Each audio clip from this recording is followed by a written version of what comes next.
Kia ora, Helen Brahms here coming to you for the final evening from Forsyth, Georgia. Where do we go tomorrow? Stay tuned and find out.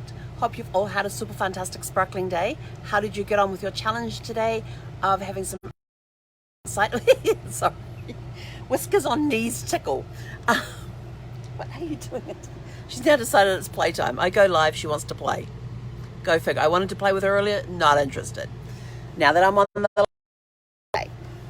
go figure. Her terms, I guess. Guess that's what it is, her terms.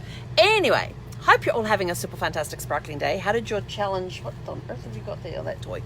How did your challenge go today of rest and relaxation, getting outside, enjoying the great outdoors if you could?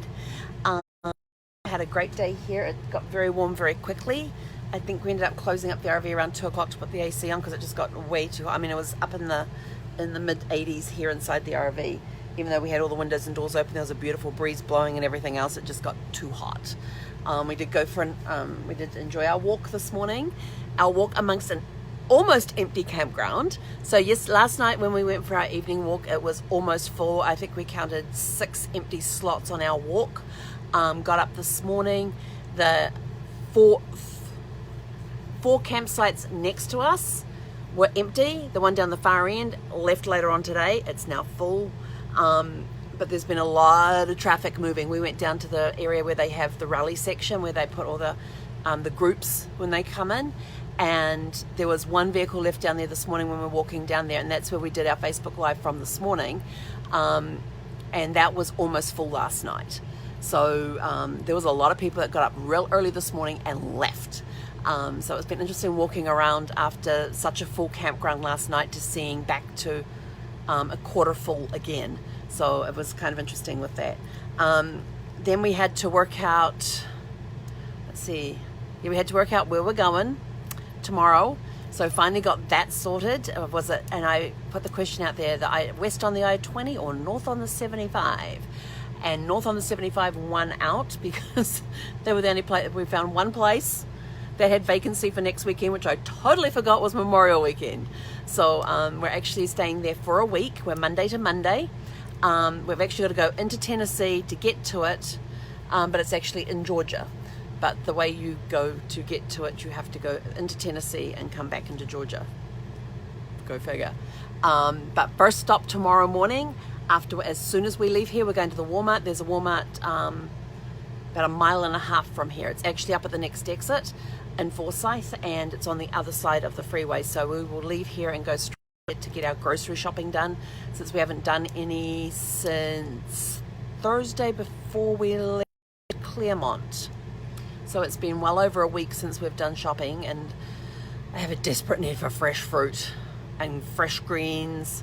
I need my shakes, but I'm also going to make sure that I stock up. I haven't been out. When I was in Claremont, I was having trouble finding frozen fruit. Because if I get like frozen blueberries, I love eating those as snacks, and so I can. My freezer's almost empty, my refrigerator's almost empty, so it's going to be a big shop tomorrow. And but there's a market across the road from the campground that we're going to be at for a week. So if we need any emergency stuff, we can go across there. But yeah, so we're going to stop tomorrow and stock up on the groceries. We're almost out of chocolate, but I have enough chocolate to see me through tonight and for breakfast in the morning. I don't have chocolate in the evening. I only have it for breakfast in the morning, and it mostly helps my chocolate craving throughout the day. Sometimes we get the chocolate craving and sometimes we don't. So we're heading north on the 75 tomorrow.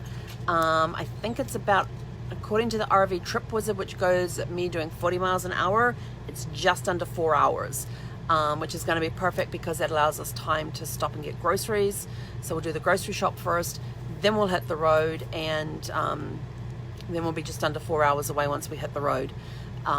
So we'll get up early when we can tomorrow morning, which means we're going to have to set an alarm tonight to make sure we don't oversleep. But they did tell me, this was hilarious. I thought this was so funny. They told me that the restrooms are open, the laundry is open, the swimming pool is closed because of COVID.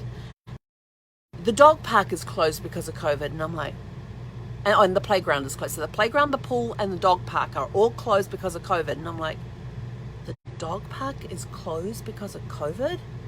Huh? I'm used to playgrounds and swimming pools being closed because they're areas I don't use, so it doesn't matter. But a dog park, well, as long as you've got plenty of space for me to walk the dog, I said it doesn't matter. She says, oh yeah, there's plenty of places that you can walk with the dog. It's just the dog park area that's closed. And I'm sort of like, okay. So Zeffie won't have a dog park for a week. But then she hasn't had one here either, because to get to the dog park, you should go across this expanse of grass. And this grass has these little weeds in there that have these little, we call them prickles in New Zealand. But they're like little single barbs that get into her paws. And the first time it happened, she's trying to bite these things out, but it was on the, it was tucked in on her pad and she couldn't reach to it. But let me help her out. She's very sensitive about her paws and stuff. But whenever we go onto the grass area to walk across the area that was clear to get to the park, she would literally tiptoe through the grass, and it was such a slow and painful process to get to the dog park. It's either pick her up and carry her, or we'll just walk. So we just walk. And because it's not a very big dog park here for her anyway, so she doesn't really get up a lot of running in. I think she has more room in the RV to run up and down, to be honest. Actually, no, she does have about the same amount of space.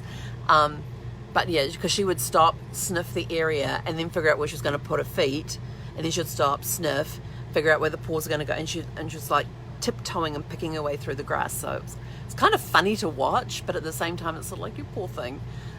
So we stay away from that area. Although they've been doing a lot of landscaping. They were mowing lawns today. It's Sunday. They were mowing lawns. I've never seen landscapers work on a Sunday mowing lawns, but they were mowing lawns here today. So all the lawns got mown today. The day after we arrived here, they got in and they cleaned up all the mini golf area. So they're getting ready for stuff to open back up again here at the park. They've done repairs over at the playground. We saw stuff over there that needed repairing. It's all been fixed now, fresh coats of paint put on. So they're getting ready to open up their public spaces again, which is kind of cool to see. So they're getting towards that next phase, so that was kind of cool to see. Got some work done on a project. It's a really cool project I'm really excited about, and can't wait to share it with certain people for it to launch. So that was really cool. Started packing up a little bit, and then my friend Jason, his daughters, he's got 3 girls, Riley, Kate and Abby, they decided that Kate has got a very sharp mind, and so they've gone into business for themselves. They've got this glamour jewelry stuff that they're selling. It's like $5 per piece, and they did their first Facebook Live today, showing the pieces off and talking about the pieces. It was priceless. Great job. They did a great job with their presentations. For the first time out doing presentations for stuff that they are selling was really, really cool. They had little numbers made up for each piece, so you could order by the number. Like I said, everything was $5. If you want to catch the Geaux Glam, go into my in my Facebook feed, and you'll see the link to it. I've shared it into my Facebook feed. What are you doing?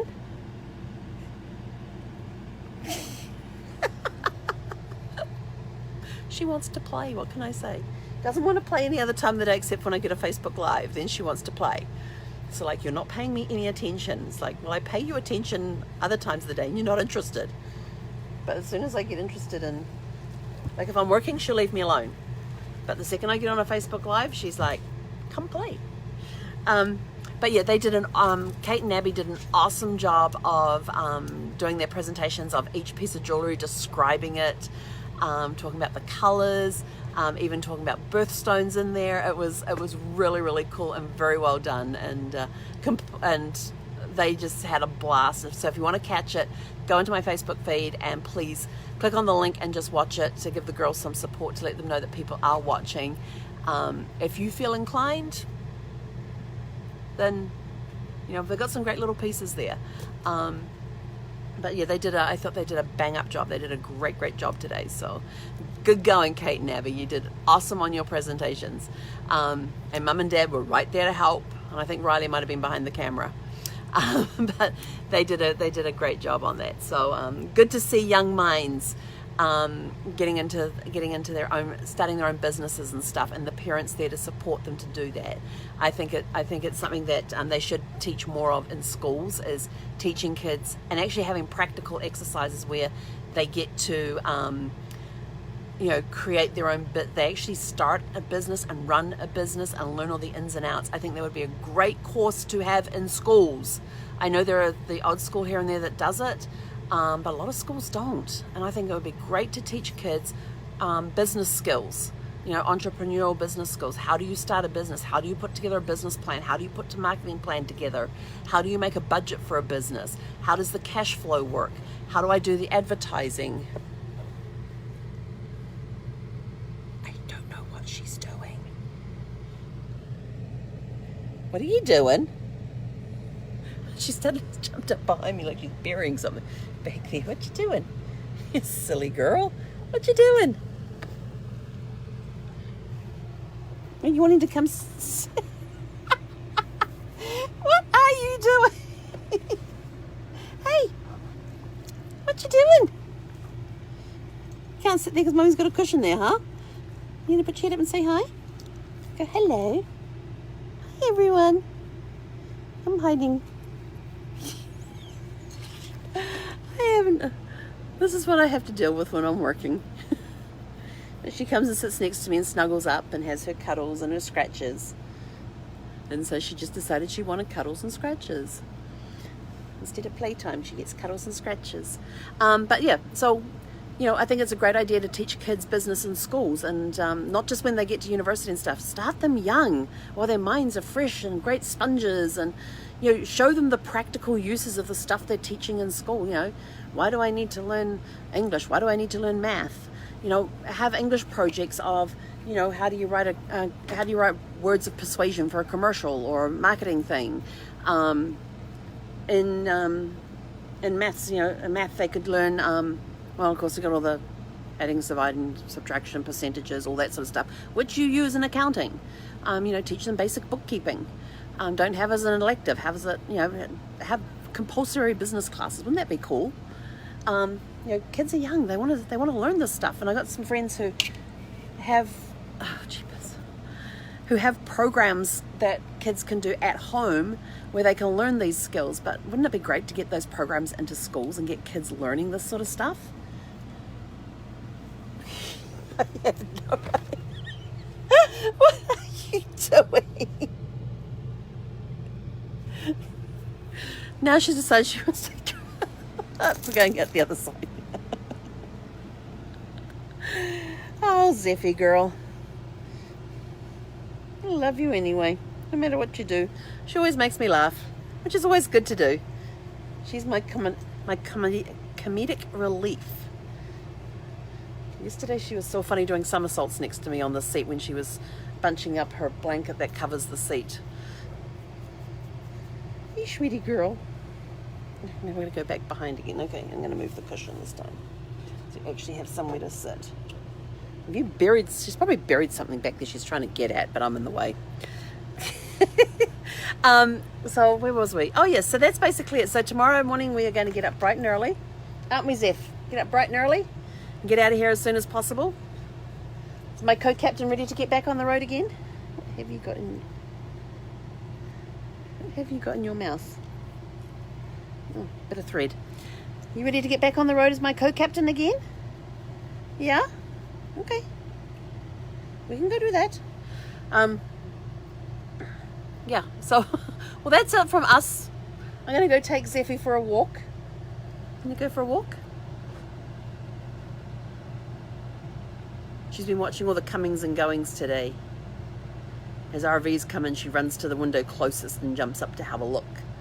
The RV next door, I don't think she's noticed, has 3 dogs. 3 little fluffy things. But she hasn't seen them yet.